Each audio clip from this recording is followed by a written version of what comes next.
Record শুরু। সবক নম্বর 7, হুরুফে মাদ্দা। হুরুফে মাদ্দা তিনটি: আলিফ মাদ্দা, ইয়া মাদ্দা, ওয়া মাদ্দা। আলিফ মাদ্দা কাকে বলে? আলিফের ডান দিকের অক্ষরে জাবার থাকলে তাকে আলিফ মাদ্দা বলে। ইয়া সাকিনের ডান দিকে জের থাকলে তাকে ইয়া মাদ্দা বলে। আর ওয়াউ সাকিনের ডান দিকে পেশ থাকলে তাকে ওয়াউ মাদ্দা বলে। এই যে আলিফ মাদ্দা অর্থাৎ আলিফের ডান দিকে জাবার, ইয়া মাদ্দা মানে ইয়া সাকিনের ডান দিকে জের, ওয়াউ মাদ্দা মানে ওয়াউ সাকিনের ডান দিকে পেশ, এগুলো সব কিন্তু এক আলিফ পরিমাণ টান দিয়ে পড়তে হয়, আপনারা জানেন। যেমন হুম, নু, জি। ও, নু বলে টানলাম কেন? এটা হলো ওয়াও মাদ্দা, ওয়াও সাকিনের ডান দিকে পেশ, ও, তাই এটা নুটা টান হলো। হা, জি। রু, এই যে হা টান হলো কেন? আলিফের ডান দিকে যাওয়ার আলিফ মাদ্দা। রু টান হলো কেন? ওয়াও সাকিনের ডান দিকে পেশ রু। ঠিক আছে, এগুলো টান হলো এক আলিফ পরিমাণ। অনুরূপ জি। ভাবে ঠিক ওইরকম টান হয়েছিল খাড়া যাবার খাড়াজের উল্টা পেশ, খাড়া যাবার খাড়াজের উল্টা পেশ, সব একই বর্ণের উপর তিনটি লেখা রয়েছে। একবার খাড়া যাবার পড়বেন, একবার হুম, খাড়াজের, একবার উল্টা পেশ। এগুলো সব এক আলিফ পরিমাণ টান হয়, আপনারা জানেন। ঠিক আছে, সাথে সাথে আজকের আপনাদের এই টানের সঙ্গে আরো একটি নতুন টানের কায়দা রয়েছে, যেটাকে বলা হয় সবক নম্বর 10-এ মাদ এর বর্ণনা। মাদ হলো চার প্রকারের। আচ্ছা, মাদ বলতে কি, তার আগে আপনাদের বুঝিয়ে দিই। মাদ হলো এই যে অক্ষরের উপরে এই যে বাঁকা মতো চিহ্ন রয়েছে নৌকো টাইপের, এটাকে মাদ বলা হয়। আর জি। দ্বিতীয়ত এই যে ফার উপরে রয়েছে, ইলামের ওয়াও এর পরে যে চিহ্ন, এই যে বাঁকা সরু বাঁকা মতো, জাবারের মতো দেখতে অনেকটা কিন্তু জাবার নয়। এই দুই রকম হলো মাদের চিহ্ন। তো যেখানে যেখানে মাদের চিহ্ন থাকবে সেখানে টানটা আরো বেশি হবে। অর্থাৎ যেমন আপনারা এর আগে পড়েছিলেন আলিফের ডান দিকে যাবার, জিম আলিফ যাবার যা, এক আলিফ টান হয়। তো সেই এক আলিফের জি। জায়গায় হরফে মাদ্দার জায়গায় যখন মাদের চিহ্ন এসেছে, সেই জায়গায় টানটা এমনি এক আলিফের থেকে বেশি হবে। ঠিক আছে, সিন ইয়াজের জি। সি, ইয়া মাদ্দা টান ছিল, সেখানে মাদের চিহ্ন মানে ওই সিটা বেশি টান হবে। সি আত, সিন ও পে সু, ও মাদ্দা, ও সেখানে ডান দিকে বেশ এক আলিফ টান হতো, সেখানে মাদের চিহ্ন এসেছে মানে ওই টানটা অনেকটা বেশি হবে। ঠিক আছে, ওরকম ভাবে ফাইয়াজের ফি, এক আলিফ টান হতো, সেখানে মাদের চিহ্ন আছে মানে ফিটা বেশি টান হবে। ঠিক আছে, জি। জি। যাই হোক, তাহলে যেখানে যেখানে টান হতো হুরুফে মাদ্দা, আলিফ মাদ্দা, ইয়া মাদ্দা, ও মাদ্দা, খাড়া যাবার খাড়াজের উল্টা পেশ, যাই বলি না কেন, যে সমস্ত জায়গায় টান হতো সেই সমস্ত জায়গায় যদি এই দুই রকম মাদের মধ্যে যে কোনো একটি মাদের চিহ্ন আসে, তাহলে সেই জায়গার টানটা বেশি হবে। এবার কোথায় কত টান হবে সেটা বলছি, দেখেন। মাদ হলো চার প্রকারের: এক নম্বর মাদ্দে মুত্তাসিল, দুই নম্বর মাদ্দে মুনফাসিল, তিন নম্বর মাদ্দে লাজিম, চার নম্বর মাদ্দে আরিজ ওয়াকফি। এই মাদের চারটি নাম আপনারা একটু ভালো করে মুখস্থ করে নেবেন। এক নম্বর মাদ্দে মুত্তাসিল, দুই নম্বর মাদ্দে মুনফাসিল, তিন নম্বর মাদ্দে লাজিম, চার নম্বর মাদ্দে আরিজ ওয়াকফি। ঠিক আছে, মাদ্দে মুত্তাসিল, মাদ্দে মুনফাসিল, মাদ্দে লাজিম, মাদ্দে আরিজ ওয়াকফি, এগুলো খেয়াল রাখবেন। এবার মাদ্দে মুত্তাসিল কাকে বলে আমি বুঝিয়ে দিচ্ছি, দেখেন। লেখকের কথা হলো হুরুফে মাদ্দা। হুরুফে মাদ্দা মানে কি? আলিফ মাদ্দা, ইয়া মাদ্দা, ও মাদ্দা, এগুলিকে হুরুফে মাদ্দা বলা হয়। হুরুফে মাদ্দার পরে যদি হামজা একই শব্দে আসে, তখন তাকে মদ্দে মুত্তাসিল বলে। আর মদ্দে মুনফাসিল কাকে বলা হয়? হুরুফে মাদ্দার পরে, মানে যেমন ফাইয়াজের ফি, ইয়া সাকানে ডান দিকে জের, ইয়া মাদ্দা, তাহলে এটা হুরুফে মাদ্দা। হুরুফে মাদ্দার পরে যখন হামজা দ্বিতীয় শব্দে আসবে, অর্থাৎ তার পরবর্তী শব্দে আসবে, তখন তাকে মাদ্দে মুনফাসিল বলে। এখন আপনারা কিভাবে বুঝবেন যে মাদ্দে মুত্তাসিলের পরে, মানে হুরুফে মাদ্দার পরে হামজা তার নিজের শব্দ আসলো না পরবর্তী শব্দ আসলো, কিভাবে বুঝবেন? যেমন জিম আলিজা যা, এখানে হুরুফে মাদ্দা আলিফ মাদ্দা আছে, তারপর হামজা এসেছে, এই হামজাটি এর সঙ্গে না আলাদা, আপনারা কিভাবে বুঝবেন? ফাইয়াজের ফি, তারপর দেখেন আলিফের উপরে জাবার, এটা হলো হামজা। হামজা তো, তো এই যে ফাইয়াজের ফি হুরুফে মাদ্দের পরে হামজাটা এর সঙ্গে আছে না আলাদা পরের শব্দে, কিভাবে বুঝবেন? এটা একটু আমি একটু সূত্র বলে দিচ্ছি আমার নিজের ভাষায়। দেখেন, হুরুফে মাদ্দার পরে যখন হামজা তার নিজের আকৃতিতে আসবে, দেখেন, সিনিয়াজের সি দেখেন হামজা নিজের আকৃতিতে, সিন ওপে সু, তারপর দেখেন হামজা নিজের আকৃতিতে। যখন হুরুফে মাদ্দার পরে হামজা নিজের আকৃতিতে আসবে, তখন আপনারা ধরে নেবেন যে এই হামজাটি এর এই শব্দের সঙ্গে মিলিত। অর্থাৎ হুরুফে মাদ্দার পরে হামজা নিজের শব্দে এসেছে, হুরুফে মাদ্দার পরে হামজা একই শব্দে এসেছে। আর হুরুফে মাদ্দার পরে যখন হামজা তার নিজের আকৃতিতে আসবে না, অন্য আকৃতিতে আসবে, যেমন আলিফের উপরে জাবাত, তাই এটা হামজা হয়েছে। এখানে আলিফের নিচে জেদ, দেখুন কলু ইন্না, এই যে ইন্না হামজা, আলিফের নিচে জের, হামজা এ কিন্তু নিজের আকৃতিতে নয়, আলিফের নিচে জের এসে তাই হামজা। তো যখন হুরুফে মাদ্দার পরে হামজা নিজের আকৃতিতে আসবে না, অন্য আকৃতিতে আসবে তখন ভাববেন যে এই হামজাটি তার পরের শব্দের সঙ্গে ধরে নিতে হবে। ঠিক আছে, তাহলে মদ্দে মুত্তাসিল মদ্দে মুনফাসিলের লেখকের ভাষা যেটা সেখানে যাই। এক নম্বর মদ্দে মুত্তাসিল, হুরুফে মাদ্দাহর পরে হামজা একই শব্দে আসলে তাকে মদ্দে মুত্তাসিল বলে। ঠিক আছে। দুই নম্বর মদ্দে মুনফাসিল, হুরুফে মাদ্দার পরে হামজা দ্বিতীয় শব্দের শুরুতে আসলে তাকে মদ্দে মুনফাসিল বলে। তাহলে হামজা একই শব্দে আসলো কি দ্বিতীয় শব্দের শুরুতে কিভাবে বুঝবেন? তাতে কি বললাম সিগন্যাল, যে হুরুফে মাদ্দার পরে যখন হামজা একই আকৃতিতে আসবে অর্থাৎ নিজের আসল আকৃতিতে আসবে, তখন ধরে নেবেন যে হুরুফে মাদ্দার পরে হামজাটি তার নিজের শব্দের মধ্যে এসেছে। ঠিক আছে। আর যখন হামজা অন্য জি, আকৃতিতে আসবে তখন ভাবতে হবে যে হুরুফে মাদ্দার পরে হামজা অন্য অন্য শব্দে এসেছে। ঠিক আছে। তাহলে যখন হুরুফে মাদ্দার পরে হামজা একই আকৃতিতে আসলো অর্থাৎ নিজের শব্দে আসলো, তাকে বলা হয় মদ্দে মুত্তাসিল। আর যখন হুরুফে মাদ্দার পরে হামজা অন্য আকৃতিতে এসেছে অর্থাৎ ওর দ্বিতীয় শব্দে এসেছে, তখন তাকে বলা হয় মদ্দে মুনফাসিল। তাহলে শুরুতে আবারও যাচ্ছি, বা শুরুতে যাওয়ার প্রয়োজন নেই, এখান থেকে হয়ে যাবে। মাদ চার প্রকারের, মদ্দে মুত্তাসিল, মদ্দে মুনফাসিল, মদ্দে লাজিম, মদ্দে আরিজ ওয়াকফি। পরিষ্কার, এখানে চারটি মদ রয়েছে। তাহলে মদ্দে মুত্তাসিল কাকে বলে? হুরুফে মাদ্দার পরে হামজা যদি একই শব্দে আসে তখন তাকে মদ্দে মুনফাসিল বলে। বা একই শব্দে কি অন্য শব্দে বুঝতে পারছেন? হামজা আসল আকৃতি কি ভিন্ন ভিন্ন আকৃতি বুঝতে পারছেন। আর হুরুফে মাদ্দার পরে হামজা যদি অন্য মানে দ্বিতীয় শব্দের শুরুতে আসে তাকে মদ্দে মুনফাসিল বলে। দ্বিতীয় শব্দের শুরুতে এসে কিভাবে বুঝবো? যখন হামজা অন্য আকৃতিতে আসবে। ঠিক আছে। মাদ্দে লাজিম কাকে বলে? যখন হুরুফে মাদ্দা, যেমন খাড়া জাবার খাড়া যে উল্টা পেশ, এগুলো তো হুরুফে মাদ্দা সমতুল্য। খাড়া জাবার আলিম মাদ্দার সমতুল্য, খাড়া জার ইয়া মাদ্দার সমতুল্য, উল্টা পেশে ও মাদ্দার সমতুল্য। তাহলে হুরুফে মাদ্দা, সে আলিম মাদ্দা ইয়া মাদ্দা ও মাদ্দা হোক আর খাড়া জাবার খাড়া যে উল্টা পেশ হোক, যার পর হোক না কেন, হুরুফে মাদ্দার পরে যদি সাকিন আসে, যেমন দেখেন খাড়া জাবারের একালিফ টান হতো, তারপরে লামের উপরে সাকিন এসছে। অথবা যদি তাসদিদ আসে, দেখেন হা আলিফ যাওয়ার হা টান হতে সেখানে জিমের উপর তাসদিদ এসছে। তাহলে হুরুফে মাদ্দার পরের অক্ষরে যদি সাকিন অথবা তাসদিদ আসে, তাহলে সেই মাদটাকে বলা হয় মাদ্দে লাজিম। দেখেন এখানে মাদ্দের চিহ্ন আছে। ঠিক আছে, দেখেন। জি, আর মাদ্দে আরিজাফি বলতে কি? দম ছাড়ার সময় যে টানটা হয়, যেমন তুকাজ্জিবান, দেখেন হুরুফে মাদ্দার পরে গিয়ে দম ছেড়ে দিচ্ছি আমি। বা আলিফ যাবার বা জি, টেনে নুন ছেড়ে দিচ্ছি আমি। নাস্তাইন, দেখেন আইন ইয়াজের ই টেনে তারপর নুনের ছেড়ে দেওয়া হচ্ছে। ঠিক আছে। এই যে দম ছাড়ার সময় যে ছাড়টা হয়, টান দিতে হয়, তাকে বলা হয় মাদ্দে আরিজ ওয়াকফি। তাহলে শুরু থেকে আরো একবার বলছি। মাদ চার প্রকারের, মাদ্দে মুত্তাসিল, মাদ্দে মুনফাসিল, মাদ্দে লাজিম, মাদ্দে আরিজ ওয়াকফি। মাদ্দে মুত্তাসিল কাকে বলে? হুরুফে মাদ্দার পরে হামজা যদি একই শব্দের মধ্যে আসে তাকে মাদ্দে মুত্তাসিল বলা হবে। মাদ্দে মুনফাসিল কাকে বলে? হরুফে মাদ্দার পরে যদি হামজা দ্বিতীয় শব্দের শুরুতে আসে তাকে মাদ্দে মুনফাসিল বলে। মাদ্দে লাজিম কাকে বলে? হরুফে মাদ্দার পরের অক্ষরে যদি সাকিন অথবা তাসদিদ আসে তাহলে তাকে মাদ্দে লাজিম বলা হয়। মাদ্দে আরিজ ওয়াকফি কাকে বলে? দম ছাড়ার সময়, বা এই দম ছাড়ার কায়দা দিয়ে অক্ফা কায়দা বলা হয়, এরপর অক্ষের কায়দা আসবে সবক নাম্বার 21-এ।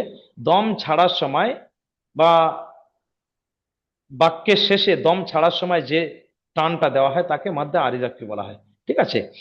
এবারে মাদ্দে আচ্ছা, মুত্তাসিল, মাদ্দে মুনফাসিল, মাদ্দে লাজিম, মাদ্দে আরিজ, প্রত্যেকটি কি বলেছি যে আলিফ মাদ্দা ইয়া মাদ্দা ও মাদ্দা, হুরুফে মাদ্দা যেটা বলেছি আলিফ মাদ্দা ইয়া মাদ্দা ও মাদ্দা, খাড়া যাবার খাড়া যে উল্টাবে সবগুলো একালিফ টান হতো। হুরুফে মাদ্দা বা এই মাদ যে কোনো চার প্রকারের মধ্যে যে কোনো একটি আসুক না কেন তার থেকে টান বেশি হবে। এবার কোনটি কত আলিফ পরিমাণ টান হবে সেটা বলছি, দেখেন। মাদ্দে মুত্তাসিল 3 থেকে 4 আলিফ টান হবে। ভালো করে বুঝে নেন। মাদ্দে মুত্তাসিল 3 থেকে 4 আলিফ, বা সরাসরি আপনারা বলতে পারেন 4 আলিফ টান হবে। যেমন জিম আলিফ যাবার যা এক আলিফ টান হতো, সেখানে হুরুফে মাদ্দার পরে হামজা এসছে, সেই জন্য এই জায়গায় যাটা বেশি টান হবে, 4 আলিফ। কিরকম? যা,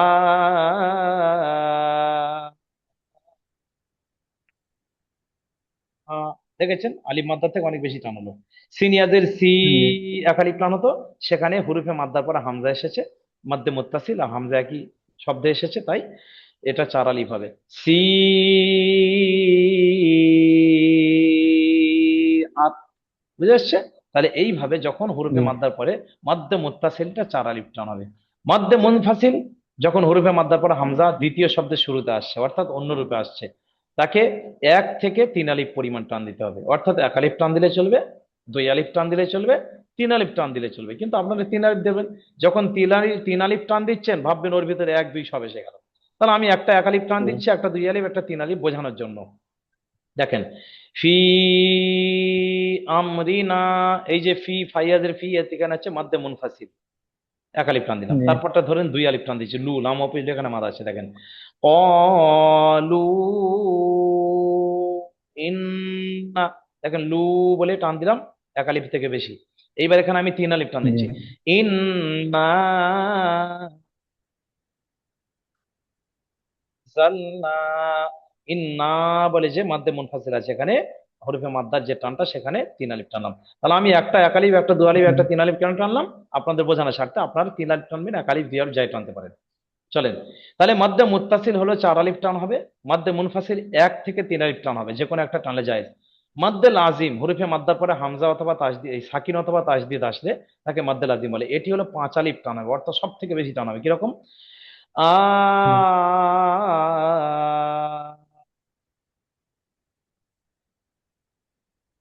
আনা, এই যে বলে টেনে এসে শেষে লাম সাকিন ধরলাম। তারপরে দেখেন হাটা পাঁচ আলিফ হচ্ছে, হা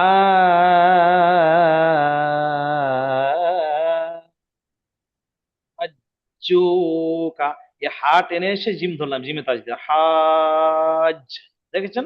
তারপর জিম উপরে জু, জি।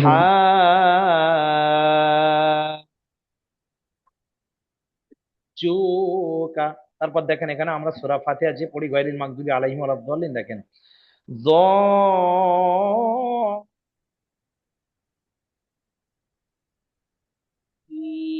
লিনা, দেখেছেন দোয়াতটা কত টানলাম, কারণ তারপরে তাসদিদ এসে মাদ্দে লাজিম। ঠিক আছে, তাহলে মাদ্দে মুত্তাসিলটা চার আলিফ টান হবে, মাদ্দে মুনফাসিলটা এক থেকে তিন আলিফ টান হবে, মাদ্দে লাজিমটা পাঁচ আলিফ টান হবে, মাদ্দে আরিজ অর্থাৎ দম ছাড়ার সময় যে টানটা আমরা শ্রুতি মধুর ভাবে টেনে ছাড়ি সেটাকে মাদ্দে আরিজ বলে। এটিও এই মাদ্দে মুনফাসিলের মতো এক থেকে তিন আলিফ টান হবে। কিরকম?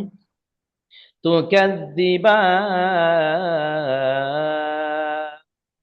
আপনারা যখন কোরআন পড়বেন দেখবেন 27 পারা একটা সূরা রয়েছে, সূরার নাম হলো সূরা রহমান। ওখানে বারবার আসবে এটা, ফাবিআইয়ি আলাই রাব্বিকুমা তুকাজ্জিবান, এই সেই তুকাজ্জিবান। ঠিক আছে, জি। নাস্তাঈন, নাস্তাঈন কোথায়? সূরা ফাতিহা আছে, ইয়াকা না'বুদু ওয়া ইয়াকা তাই। নাস্তাঈন, তা'লামুন, এই যে মু বলে টেনে নুনটা সাকিন করে দিলাম। ঠিক আছে, তাহলে মাদ জি। চার প্রকারের, জি। ভালো করে মুখস্থ করবেন। মাদ্দে মুত্তাসিল, মাদ্দে মুনফাসিল, মাদ্দে লাজিম, মাদ্দে আরিজাকি। মাদ্দে মুত্তাসিল কাকে বলে? হুরুফে মাদ্দার পরে হামজা যদি তার নিজের শব্দে আসে, একই শব্দে আসে, তাহলে মাদ্দে মুত্তাসিল বলা হয়, একই চার আলিফ পরিমাণ টান দিতে হবে। মাদ্দে মুনফাসিল কাকে বলে? হুরুফে মাদ্দার পরে যদি হামজা দ্বিতীয় শব্দের শুরুতে আসে তাকে মাদ্দে মুনফাসিল বলে, এটি এক থেকে তিন আলিফ পরিমাণ টান হয়। মাদ্দে লাজিম হরিফা মাদ্দার পরে সাকিন অথবা তাসদিদ আসলে তাকে মাদ্দে লাজিম বলে, এটি পাঁচ আলিফ টান দিতে হবে। মাদ্দে আরিজাকি অর্থাৎ দম ছাড়ার সময় যে টান দিয়ে ছাড়তে হয় তাকে মাদ্দে আরিজাকি বলে, এও এক থেকে তিন আলিফ টান হবে। তাহলে ভালো করে বোঝেন, মাদ্দে মুত্তাসিল চার আলিফ, মাদ্দে লাজিম পাঁচ আলিফ, মাদ্দে মুনফাসিল এবং মাদ্দে আরিজাকি এই দুটোর এক থেকে তিন আলিফ। ঠিক আছে, এভাবে খেয়াল রাখবেন। চারটি নাম এবং পড়াগুলো আপনারা একটু দেখেন। এবার অনেক কিছু বোঝালাম, এখানে বোঝানোর অনেক কিছু আছে, কিন্তু পড়া সহজ, পড়েন বুঝতে পারবেন, খুব একটা কঠিন পড়া নয়। জি। আপনারা সেভাবে পড়াটা করেন, আর হয়ে গেলে বলবেন অবশ্যই। জি। জি।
জি বলবো।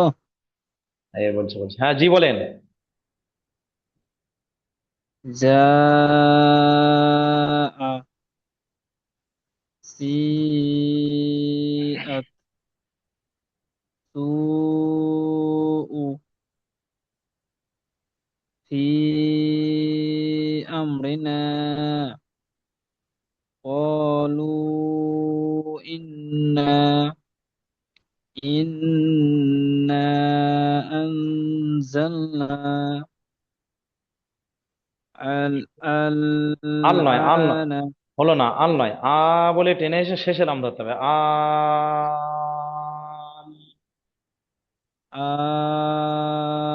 الآن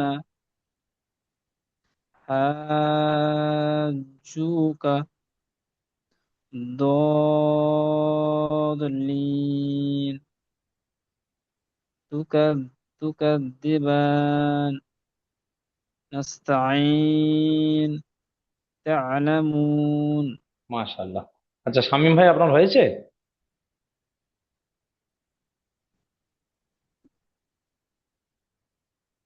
হয়নি, আমি পেয়েছি। আচ্ছা একটু দেখছেন, আচ্ছা দেখেন।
হ্যাঁ আমি শোনাচ্ছি।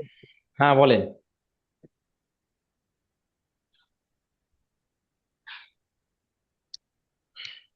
সা-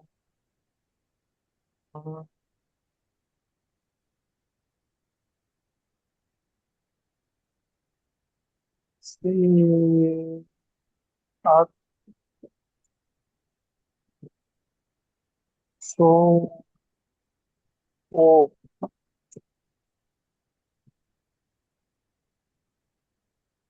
রি আমব্রেনা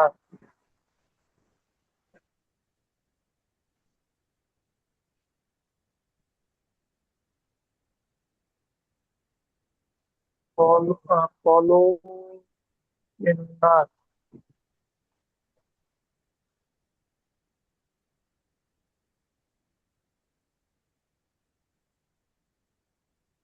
ইন্না আনজালনা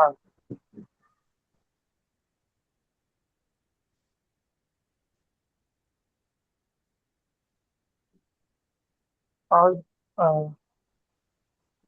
আরজো আল নয়, এটা বলেছেন, এটা আমি শুনতে আর পাইনি। হ্যাঁ ওটা বলছি।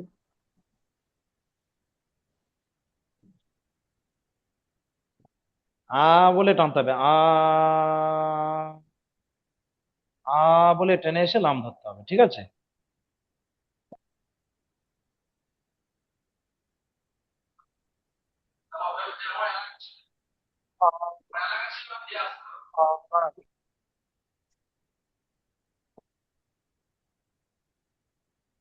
আরজো আরজো কা হা টানেন, হা ভালো লম্বা টেনে এসে তারপর জিম ধরতে হবে, যেহেতু এখানে মাদ রয়েছে হাই।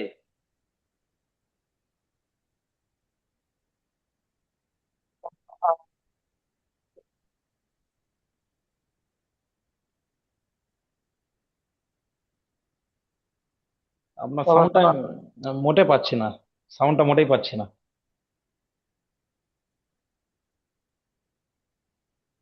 এটা আপনার যেটা হবে যে হা হাল হা আরজুলাকা হুম।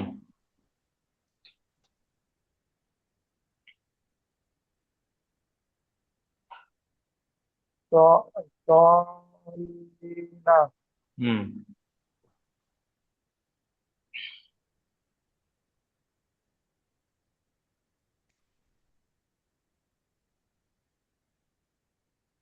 বলেন। তুকাজিবান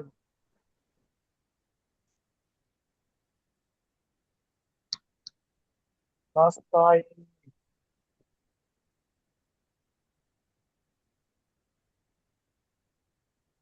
তা- তালামুন হুম। তাহলে এই চার প্রকারের মাছ ছিল। চার প্রকারের মাদের নাম কি বলেছি? চার প্রকারের মাদ যথাক্রমে মাদ্দে মুত্তাসিল, মাদ্দে মুনফাসিল, মাদ্দে লাজিম, মাদ্দে আরিজাফি। এক কথায় মাদ্দে মুত্তাসিল কাকে বলে সেও বলেছি, অর্থাৎ হরফে মাদ্দার পরে হামজা যদি তার নিজের শব্দ আসে তাকে মাদ্দে মুত্তাসিল বলে, চার আলিফ পরিমাণ টানাবে। হরফে মাদ্দার পরে যদি হামজা দ্বিতীয় শব্দের শুরুতে আসে তাকে মাদ্দে মুনফাসিল বলে, সেটি 1 থেকে 3 আলিফ। হরফে মাদ্দার পরে যদি সাকিন অথবা তাজদিদ আসে তাকে মাদ্দে লাজিম বলা হয়, এটাও 5 আলিফ। হরফে দম ছাড়ার সময়, বাক্যের শেষে দম ছাড়ার সময় যে দমটা ছাড়া মানে টান দেওয়া হয় তাকে মাদ্দা আরিজাকি বলে, এটিও 1 থেকে 3 আলিফ টান হয়। এগুলো বলেছিলাম। দ্বিতীয় লিঙ্কে গিয়ে আপনাদের তাহলে আজকের বই শেষ করে দিচ্ছি। হ্যাঁ, এখন মাদ্দে পড়া হলো, মাদ্দে মুত্তাসিল, মাদ্দে মুনফাসিল, মাদ্দে লাজিম, মাদ্দে আরিজাকি, কোনটি কেমন টান হয় সেগুলো খেয়াল রাখবেন। একটু প্রশ্নগুলো দেখেন, মাদ কয় প্রকারের ও কি কি? প্রশ্নমালা। মাদ 4 প্রকারের, 4 প্রকারের মাদ্দে মুত্তাসিল, মুনফাসিল, লাজিম, আরিজাকি। প্রত্যেকটি সংজ্ঞা বলুন, মাদ্দে মুত্তাসিল কাকে বলে, মুনফাসিল কাকে বলে, লাজিম কাকে বলে, আরিজাকি কাকে বলে। তারপর দলিন শব্দটির বানান করুন না ইজরা করুন, ঠিক আছে, অন্য আর কিছু না। ঠিক আছে। আচ্ছা, দ্বিতীয় লিঙ্কে গিয়ে আপনাদের আজকেকার পড়া শেষ, মানে বই শেষ করে দেবো ইনশাল্লাহ। আগামী শুক্রবার আপনাদের হয়তো কোরআন ধারণা হবে।